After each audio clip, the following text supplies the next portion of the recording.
Hello students, my self sown Kumar और मैं success coaching centre में मैथ्स पढ़ाता हूँ।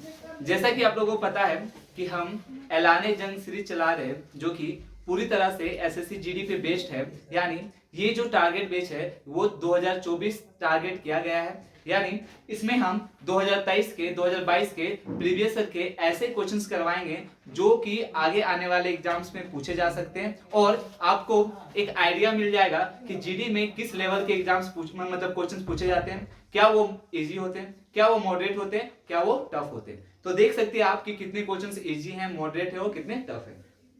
तो चलिए स्टार्ट करते हैं एसएससी जीडी 2024 ऐलान जंग सीरीज। और यहाँ पे हम आज सेट 12 का क्वेश्चंस करवाने वाले हैं। यहाँ देखिए बाय सोहन सर यानी मेरे द्वारा। ये हमारा सक्सेस कोचिंग सेंटर है, सक्सेस कोचिंग सेंटर है। और ये जो हमारा ब्रांच है ये अब रांची के साथ साथ मांडर और बेडो में भी चलाई जाती है। और यहाँ पे हम बैंक का, एसएससी का, रेलवे का, जेएसएससी का, बीएसएससी का, जेपीएससी का और साथ ही साथ में डिफेंस की भी पूरी तैयारी करवाते हैं। और इन सभी का टेस्ट सीरीज ऑफलाइन में भी दिया जाता है, मतलब करवाया जाता है। और अगर कोई स्टूडेंट्स क्लास के साथ साथ अगर क्लास कंप्लीट होने के बाद अगर वो लाइब्रेरी का फैसिलिटी लेना चाहते हैं, यानी बैठकर 2 घंटा 4 घंटा या पढ़ना चाहते हैं लाइब्रेरी में, तो आप वहां पे लाइब्रेरी की फैसिलिटी भी दी गई है। और बाकी की जानकारी के लिए हमारा कॉन्टेक्ट नंबर है जिसपे आप कॉन्टेक्ट करके बाकी की जानकारी ले सकते हो। ये हमारे डायरेक्टर सर है विवेक सर जो तो चलिए स्टार्ट करते हैं आगे। गणित, यानी आज मैं 20 क्वेश्चंस लेके आया हूं गणित का। तो आप देखिए कि लेवल क्या है गणित का और आप लोग का अटेम्प्ट कितना अच्छा जा रहा है। पहला है 10 किलोग्राम बेहतर किस्म वाले चावल में 5 किलोग्राम घटिया किस्म का चावल मिला दिया जाता है। कीमतें क्रमशः 85 रुपए और 46 रुपए है। मिश्रण का प्रति किलोग्राम औसत मूल्य क्या होगा। तो देखिए क्वेश्चन है मिश्रण का औसत मूल्य ज्ञात कीजिए, औसत मूल्य ज्ञात कीजिए। तो हम बोले अच्छे वाले चावल 10 किलोग्राम है, 10 किलोग्राम है। और खराब वाला यानी कौन सा खराब वाला, घटिया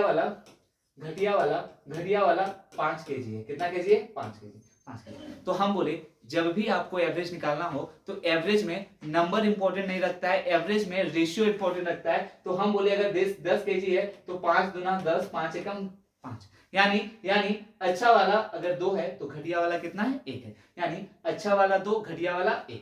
अब हम बोले कीमतें क्रमशः 85 रुपए, यानी इसका दाम है 85 रुपए और इसका दाम है कितना? 46 रुपए। तो पूछा इसका औसत क्या होगा। तो हम बोले औसत निकालने का तरीका है कि आप इसको इससे गुना कीजिए, इसको इससे गुना कीजिए और टोटल नंबर से क्या कर दीजिए? डिवाइड कर दीजिए। तो हम बोले अगर 8 दूना 16 160 और 10 170 प्लस इसको गुना करेंगे तो 46 और डिवाइडेड में कितना हो जाएगा? 2 और 1 3। तो ये हो गया 6 7 4 11 1 1 2 बट्टा कितना? 3। तो 3 सत्ते 21 3 दूना 6, यानी काटने के बाद ये 72 आ गया। तो 72 रुपए पर केजी, यानी घ नंबर इस सवाल का बिल्कुल सही उत्तर होगा। चलते अगले क्वेश्चन पे। Question number 2। पूजा, नेहा और मनोज क्रमशः 16 22 और 20 दिनों में एक कार्य कर सकते हैं। यदि नेहा और मनोज दोनों हर दूसरे दिन पूजा की सहायता करते हैं तो कार्य किस दिन समाप्त होगी। तो हम बोले 3 लोग हैं, पूजा, नेहा और मनोज। तो पूजा 16 दिन में, नेहा 22 दिन में और मनोज 20 दिन में कार्य को समाप्त करते हैं। तो ये दिन है, क्या है? दिन यानी दिन।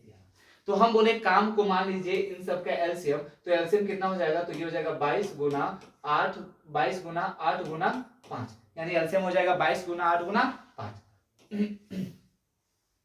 तो हम बोले 16 है, 8 दूना 16 11 5 55, ये कितना बार में चला जाएगा? 55 बार में। 22 है तो बचा कितना? 8 5 40, यानी 40 बार में चला जाएगा। 20 है, 4 5 20 तो 4 चला जाएगा, तो यानी सॉरी 2 चला जाएगा, तो 22 गुना कितना? 44।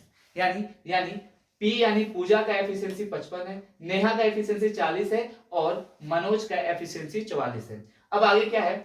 यदि नेहा और मनोज दोनों हर दूसरे दिन पूजा की सहायता करते हैं, हर दूसरे दिन पूजा की सहायता करते हैं, तो हमको बताइए 2 दिन में टोटल काम कितना होगा? 2 दिन में टोटल काम कितना होगा? तो 2 दिन में तो पूजा तो 2 दिन करेगी, 55 का एफिशिएंसी से तो कितना हो गया? 110। और ये लोग 1 दिन काम करेगा और 40 40 कितना? 80 और 4 84, यानी 2 दिन में टोटल काम हो जाएगा 4 9 1।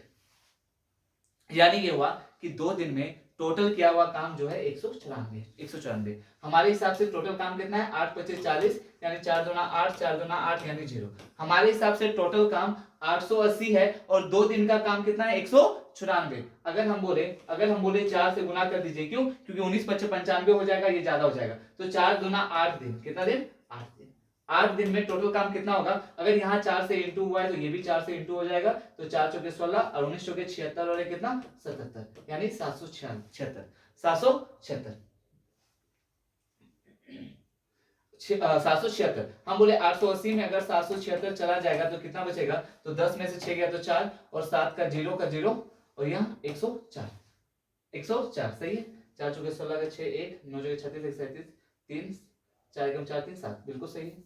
तो ये हो गया 880 और ये 76 यानी 104। 104 काम बच गया। अगर 104 काम बच गया, अब अगला दिन कौन करने वाला है? ये करने वाला है पूजा। अगर पूजा अगला दिन काम करेगी तो हम बोले एक दिन और ऐड हो जाएगा, एक दिन और ऐड हो जाएगा और 55 और घट जाएगा, 55 और घट जाएगा। तो अब कितना बच गया?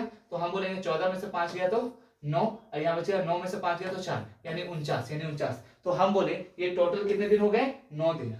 9 दिन हो गए।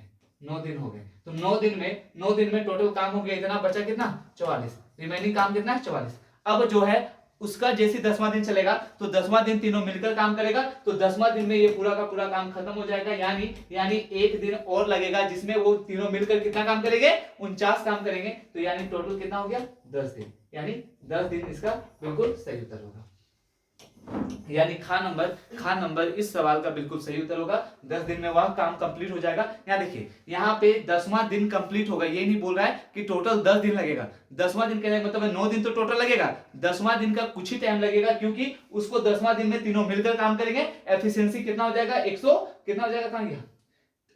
194 हो जाएगा और 194 काम 49 और उसको 194 काम करेगा एक दिन में, लेकिन उसको काम करना है 49। तो 10वां दिन में कंप्लीट हो जाएगा। यानी 9वां दिन काम करेगा, 9 दिन तक पूरा काम करेगा और 10वां दिन का कुछ समय काम करेगा और ये काम कंप्लीट हो जाएगा। यानी टोटल 10वां दिन में काम कंप्लीट हो जाएगा।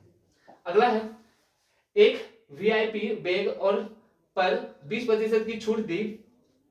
अनुपम ने एक बैग खरीदा, उसे नगद भुगतान पर 8% की अतिरिक्त छूट मिली। यदि उसने इतना रुपए का भुगतान किया हो तो बैग पर टैग मूल्य कितनी अंकित थी? तो एक बात बताइए, 20% की छूट दी। अगर 20% का छूट दिया यानी 20 25 100 यानी 4 बटा क्या 5, यानी एमपी अगर 5 था तो बताइए एसपी कितना हो गया? 4। एसपी कितना हो गया? 4। अब 8% की अतिरिक्त छूट दिया जा रहा है। 8% का मतलब होता है 4 दूना 8 4 25 से 100 यानी 23 बटा 25। 23 बटा कितना? 25। 23 बटा 25। 23 बटा 25। इसी 4 गुना 23 का वैल्यू दिया हुआ है 2208। 2208।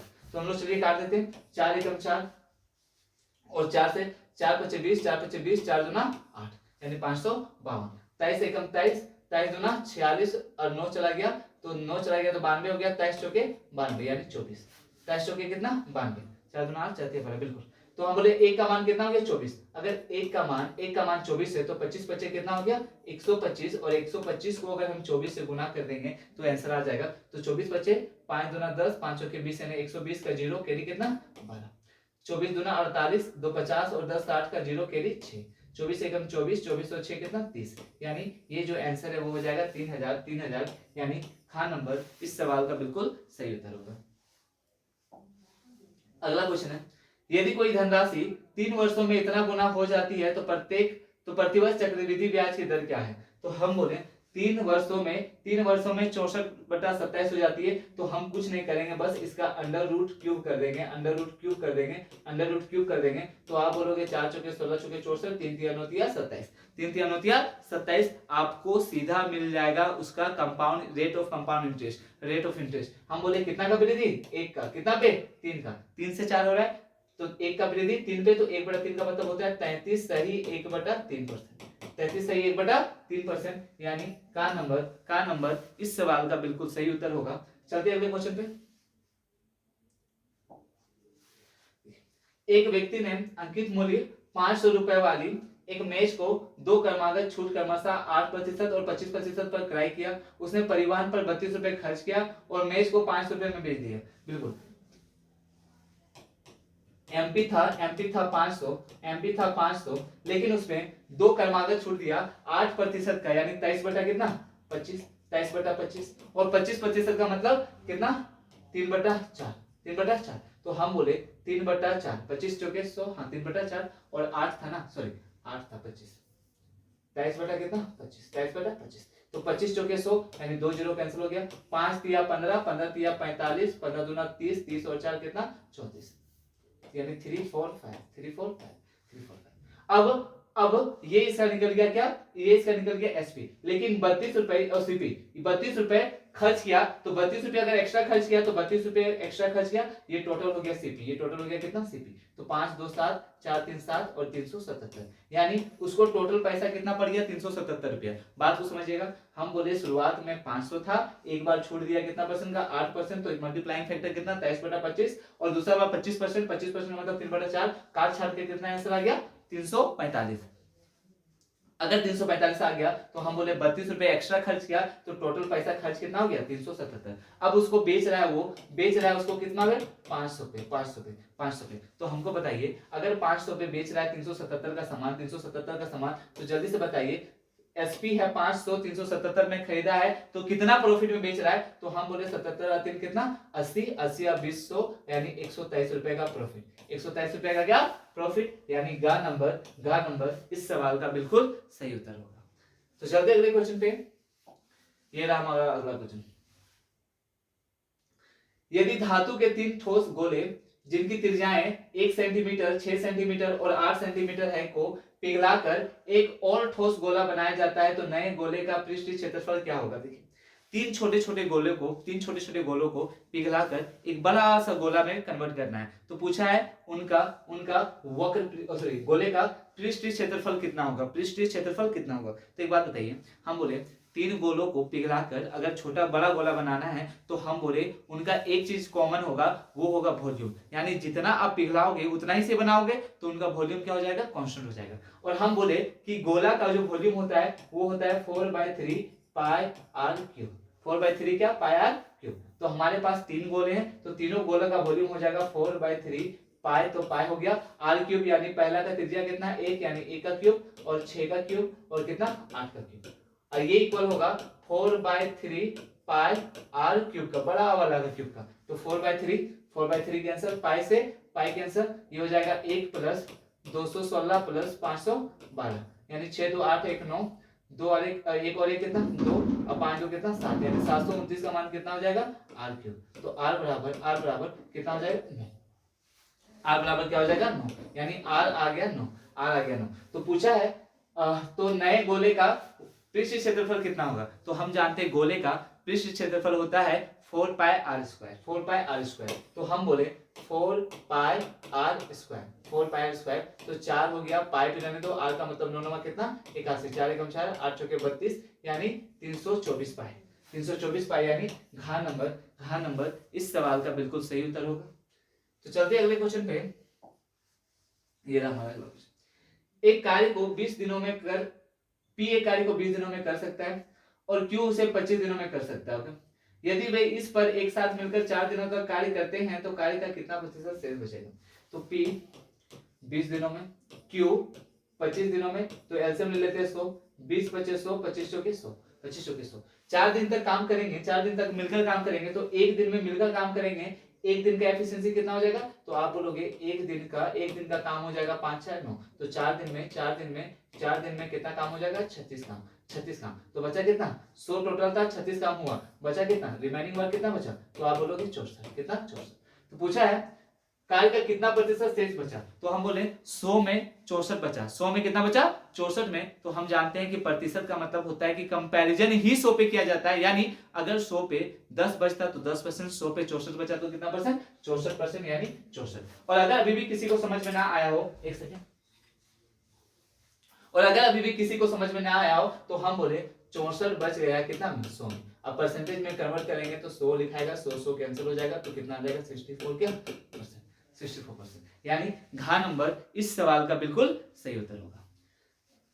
तो चलते हैं अगले नंबर क्वेश्चन पे, जो कि क्वेश्चन नंबर 8 है हमारे पास। वह सबसे बड़ी संख्या कौन सी है जो इतना इतना इतना को विभाजित करके प्रत्येक स्थिति में समान शेषफल प्रदान करेगी, समान शेषफल प्रदान करेगी। तो मैं ऐसा क्वेश्चन आप लोगों को नंबर सिस्टम में बार बार करवाता हूं। और हाँ, ये क्वेश्चन आप मार्क कर लीजिएगा इंपॉर्टेंट में, यानी इस क्वेश्चन के पूछे जाने की संभावना समझ लीजिए 90-80% चांसेस है, 90-80 to 90% चांसेस है कि ये क्वेश्चन आपको कहीं ना कहीं किसी ना किसी सेट में नहीं, हर एक सेट में ये लगभग क्वेश्चन पूछा जाएगा, क्योंकि बहुत ही इंपॉर्टेंट क्वेश्चन है। तो मैंने कहा 187, 233 और 279 को विभाजित करके प्रत्येक स्थिति में समान शेषफल प्रदान करें। तो आप कुछ मत कीजिए, आप इनका डिफरेंस ले लीजिए, आप इनका डिफरेंस ले लीजिए। क्यों? क्योंकि हम लोग HCF निकाल लेते हैं ऐसे केसेस में। तो हम बोले 3 में से 7 यानी 13 में 7 गया तो 6 बचेगा, और 12 में से 8 गया तो 4 बचेगा, 46।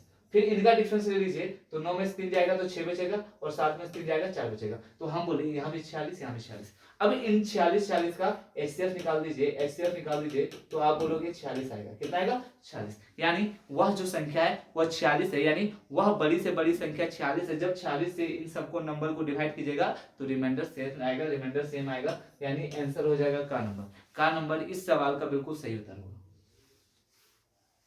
अगला क्वेश्चन है 257.5 मीटर और 272.5 मीटर लंबाई की दो ट्रेनें विपरीत दिशाओं में यात्रा करते हुए 15.9 सेकंड में एक दूसरे को पार करती है। उनकी अनुमानित संयुक्त चाल प्रति घंटे क्या है? यहाँ पे देखिए, थोड़ा सा समझ लीजिए।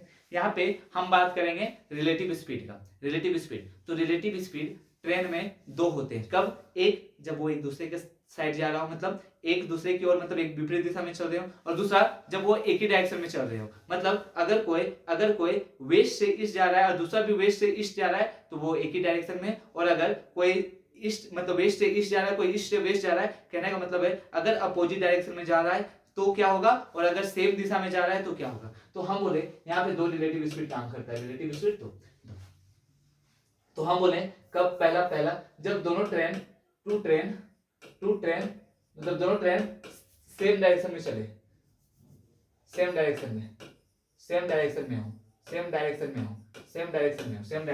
तो बात को समझिएगा, अगर सेम डायरेक्शन में होगा तो हम बोले मान लीजिए ए इधर चल रहा है और बी भी इधर चल रहा है, ये चल रहा है x किलोमीटर पर आवर का स्पीड से, और ये चल रहा है y किलोमीटर पर आवर का स्पीड से, और दिया हुआ है कि y kilometre per hour greater than है x किलोमीटर पर आवर।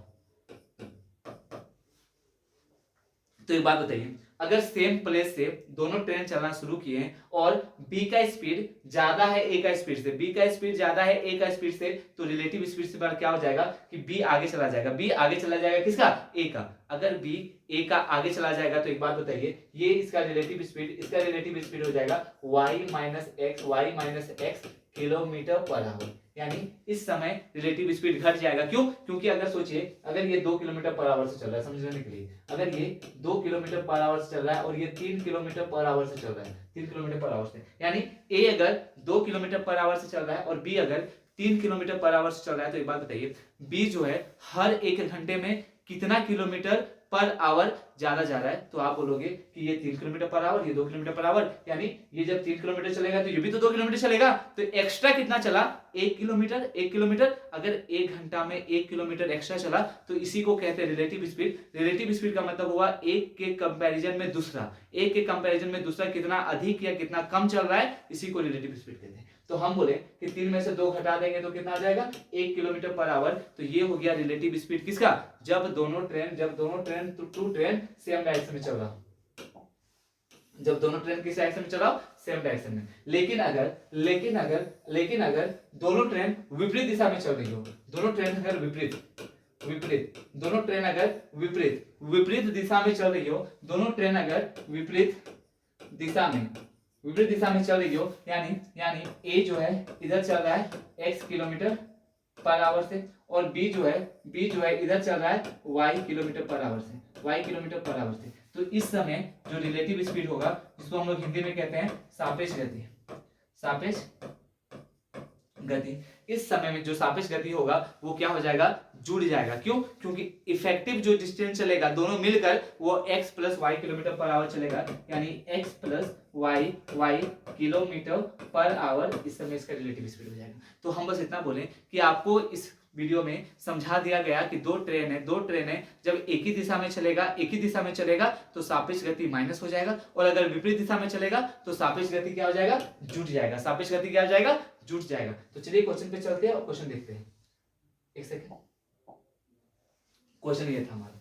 तो हम बोले बात को समझिएगा, 257.5 मीटर और 272.5 मीटर लंबाई की दो ट्रेन है, विपरीत दिशाओं में यात्रा करते हुए 15.9 सेकंड में एक दूसरे को पार करती है, इतना सेकंड में पार करती है। उनकी अनुमानित संयुक्त चाल क्या होगी, तो हमको इतना बता दो। यानी अगर हम पूछे कि अगर दो ट्रेन है एक दूसरे की ओर जा रही है तो रिलेटिव स्पीड क्या होगा, तो आप बोलोगे जुट जाएगा। क्या हो जाएगा, जुट जाएगा। और टाइम कितना लग रहा है, 15.9 सेकंड। तो जल्दी से बता दो, अगर वो एक दूसरे को पार करना चाहे तो हम बोले ये वाला भी डिस्टेंस और ये वाला भी डिस्टेंस, यानी टोटल डिस्टेंस कितना पार करना पड़ेगा। हम बोले यहाँ देखिए, एक ट्रेन यहाँ का मुंह है, एक ट्रेन का यहाँ, ए का मुंह यहाँ है, बी का मुंह यहाँ है। अगर ये इसको पूरा पार करना चाहे तो इस ट्रेन को और इस ट्रेन को कुछ ऐसे आना पड़ेगा, यानी बी को यहाँ होना पड़ेगा, ए को यहाँ होना पड़ेगा, मतलब एक दूसरे को टोटल पार करना पड़ेगा। तो अगर एक दूसरे को टोटल पार करेगा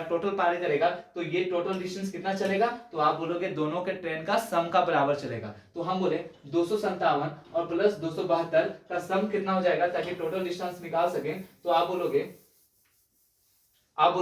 कि 5 5 10 का 0 कैरी 1, और हो गया 7 2 9 1 10 का 0 कैरी 1, 7 5 12 1 13 का 3 कैरी 1, 2 2 4 और 1 कितना 530। और टाइम कितना लगा है, 15.9, यानी ये हो गया मीटर और ये हो गया सेकंड। अब हम जानते हैं कि दूरी को जब भी समय से डिवाइड करते हैं तो स्पीड निकलता है। क्या निकलता है, स्पीड।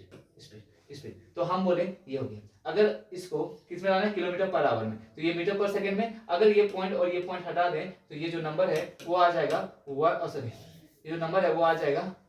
5300/159, और मीटर पर सेकंड को अगर आपको किलोमीटर पर आवर में कन्वर्ट करना है तो आप यहाँ पे 18/5 से गुणा कर दो। तो 9 से, अगर 3 से, 3 6 18, 3 5 15, 3 3 9, 53 एकम 53 का टेबल में 100 बार में, 5 एकम 5, 5 20 से 100, और 20 6 कितना होता है 120, यानी 120 किलोमीटर पर आवर इसका स्पीड हो जाएगा। यानी का नंबर बिल्कुल सही उत्तर होगा, यानी दोनों मिलकर उसका स्पीड कितना होगा, 120 किलोमीटर पर आवर।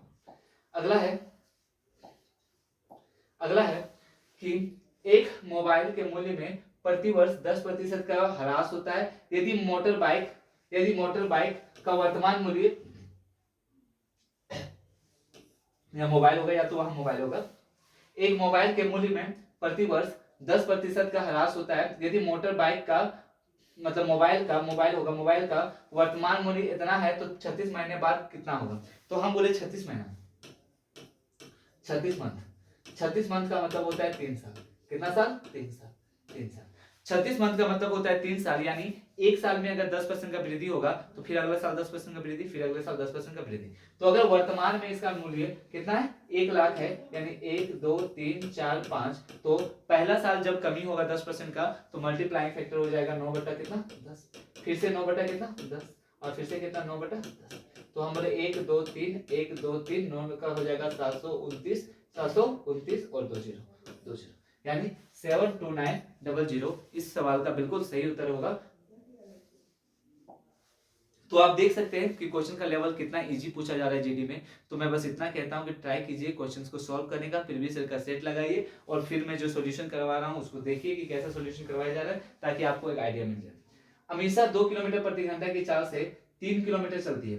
अमीषा जो है 2 किलोमीटर प्रति घंटा की चाल से 3 किलोमीटर चलती है और 4 किलोमीटर प्रति घंटा की चाल से 7 किलोमीटर दौड़ती है, और बस द्वारा 32 किलोमीटर जाती है। यदि बस की चाल 28 किलोमीटर प्रति घंटा है तो पूरी यात्रा में अमीषा की औसत चाल क्या थी। तो देखिए औसत चाल जो है वो इक्वल होता है औसत चाल, बात को समझिएगा, औसत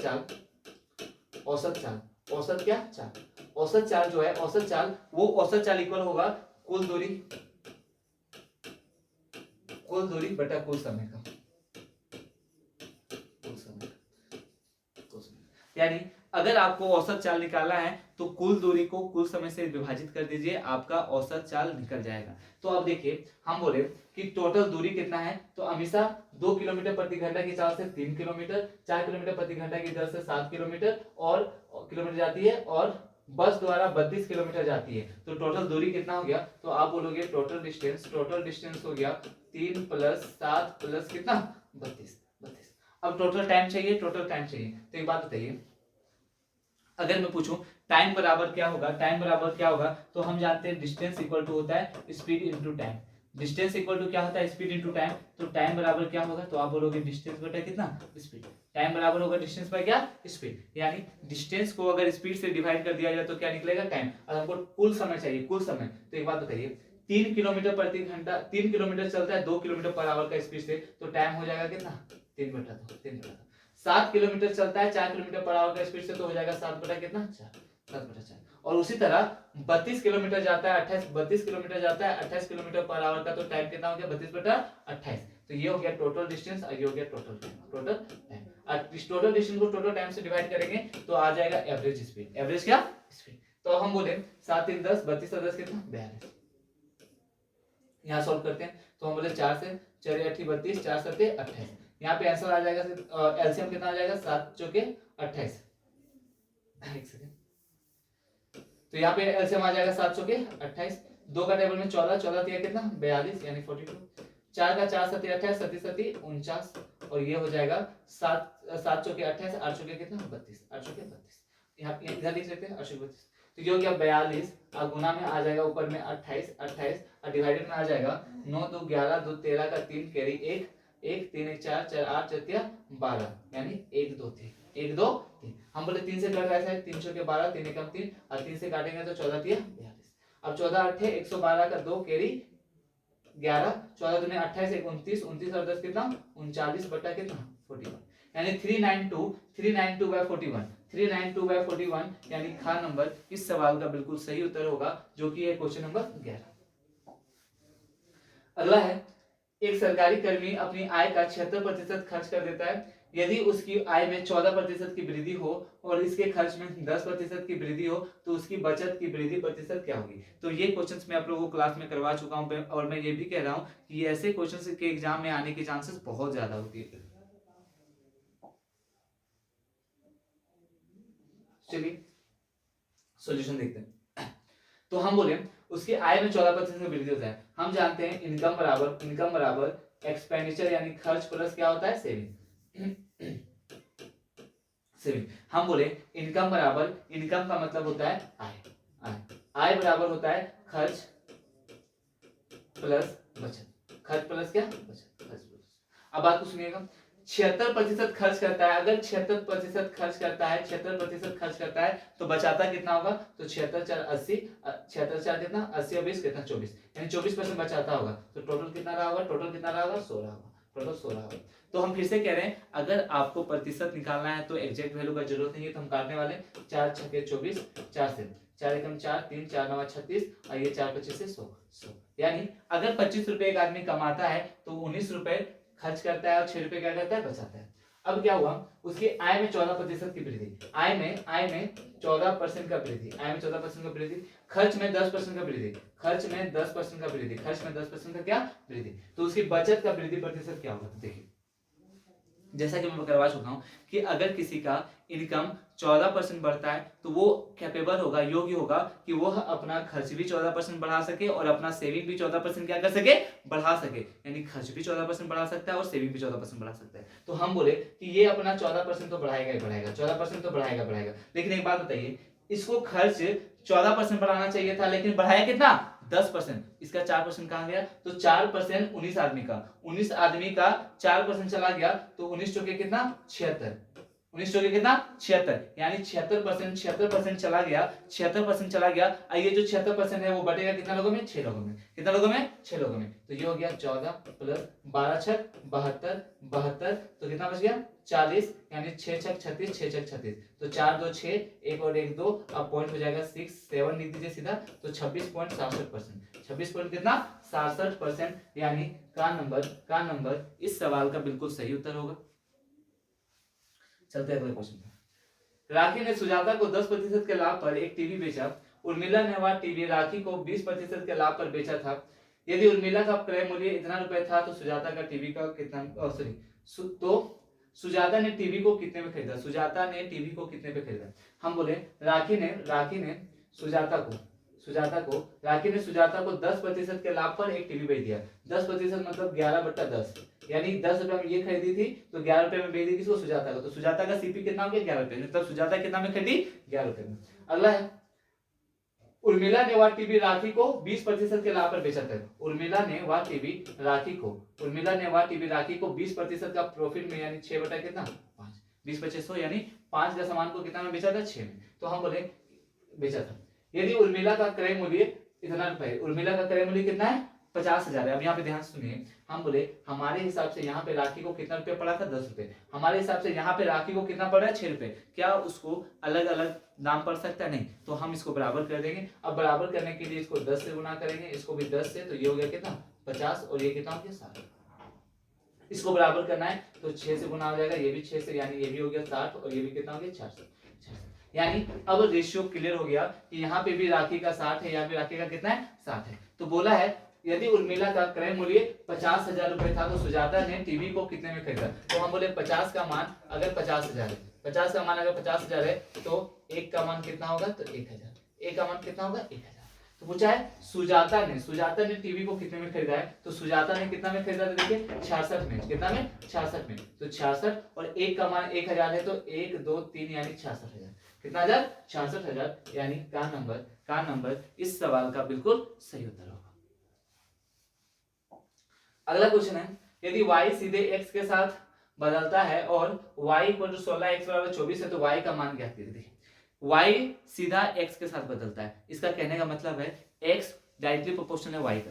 x डायरेक्टली प्रोपोर्शनल y का कहने का मतलब है x = y है। x = क्या है? y। अगर हम बोले x/y = कितना हो जाएगा? तो 1 हो जाएगा। x/y = कितना हो जाएगा? 1। अगर इसी तरह हम लिखे x1 = क्या हो जाएगा? y1। तो फिर से अगर हम लिखे x1/y1 = कितना हो जाएगा? तो 1 हो जाएगा। उसी तरह x2/y2 = भी क्या हो जाएगा? वही हो जाएगा। x3/y3 = क्या हो जाएगा? सही हो जाएगा। यानी अगर कोई चीज डायरेक्टली बदल रहा है, सीधे x के साथ बदल रहा है, यानी डायरेक्टली प्रोपोर्शनल है, तो x/y1 = x2/y2 = x3/ क्या होगा? y3 होगा। x3/y3 होगा। तो यहाँ पे दो ही का काम है, x और y का। तो हम बोले y अगर 16 है, यानी देखिए पहले y का मान लिख रहे हैं। y अगर 16 है तो x कितना है? 24।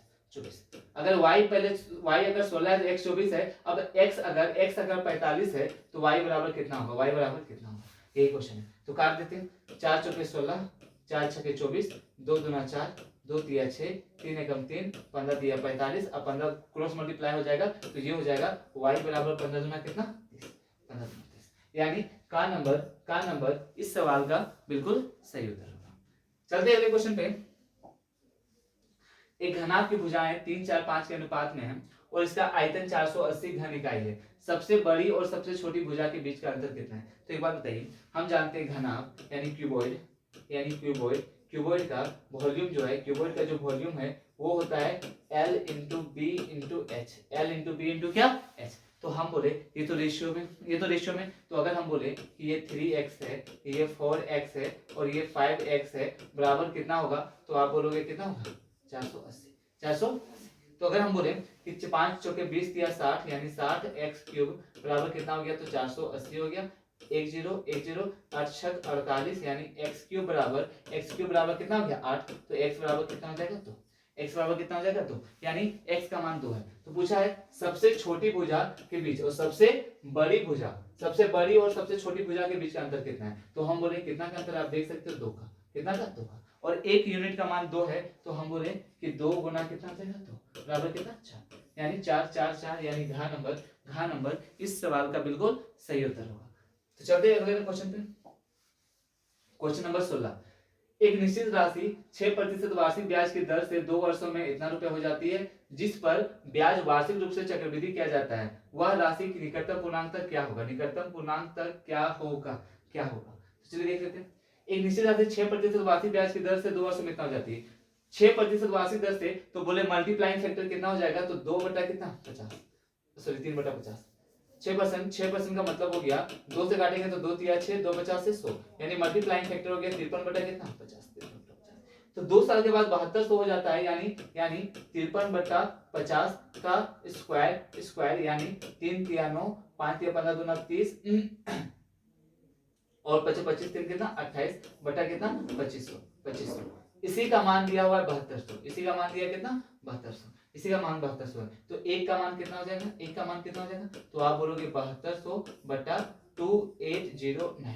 तो बताओ 2500 का मान कितना हो जाएगा, तो यहाँ 2500 से क्या करेंगे गुना करेंगे, तो यहाँ भी 2500 से क्या हो जाएगा गुना हो जाएगा, 2500 से क्या हो जाएगा गुना हो जाएगा। तो निकटतम पूर्णांक तक बताना है, निकटतम पूर्णांक तक।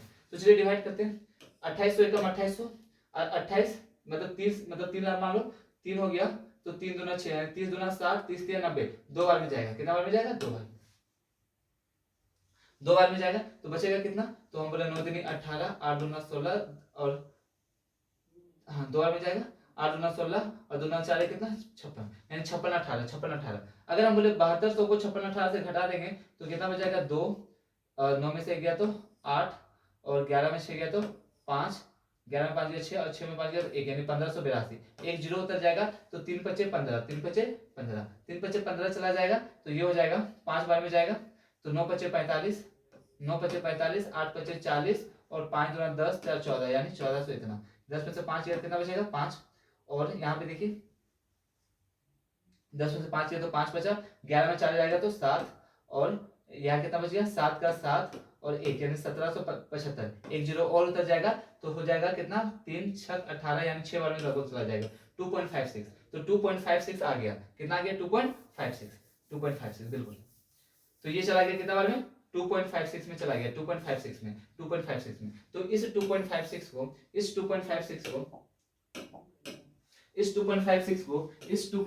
को गुना करेंगे, 2.56 को गुना करेंगे किसे 2500 से।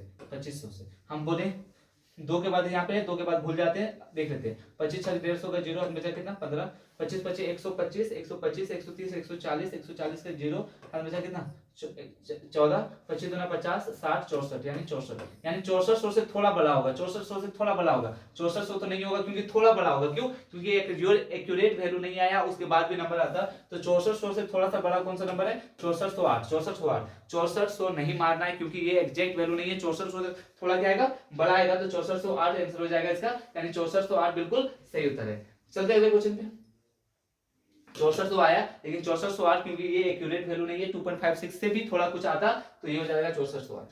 अगला है, एक विक्रेता ने किसी वस्तु का विक्रय मूल्य इसके क्रय मूल्य से 25% अधिक अंकित किया है। एक विक्रेता ने किसी वस्तु का विक्रय मूल्य इसके क्रय मूल्य से 25% अधिक अंकित किया, यदि वह 42% की छूट देता है तो उसका हानि प्रतिशत क्या होगा।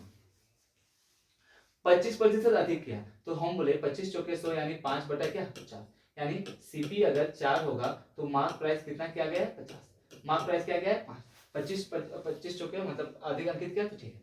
42% की छूट देना है, 42% का छूट देना है, जल्दी बता दो 42% का मतलब हो गया 42% का मतलब हो गया 21 बटा 50, 21 बटा 50। छूट अगर देगा तो छूट माइनस हो जाएगा, तो ये हो जाएगा कितना 20 30 यानी 29 बटा कितना 50, 29 बटा 50, यानी मल्टीप्लाइंग फैक्टर हो गया 29 बटा 50। तो हम बोले एक जीरो यहाँ भी चिपका दो, यहाँ भी चिपका दो, तो 50 का 29 बटा 50 निकालेंगे तो कितना आ जाएगा 29, यानी एसपी कितना हो गया 29, एसपी कितना हो गया 29, यानी सीपी 40 था बेच रहा है 29 पे, तो कितना का लॉस हो रहा है, तो आप बोलोगे 11 का लॉस हो रहा है, कितना पे 40 पे। तो हम बोले 1/4 का मतलब 25%, तो ये हो जाएगा 2.5%, 2.5% कितना 11, तो 5 का 5, 7 का 7, 2 का 2 और 1 पॉइंट के बाद लगा दो, तो ये हो जाएगा 27.5%, कितना 27.5%, यानी घ नंबर इस सवाल का बिल्कुल सही उत्तर होगा।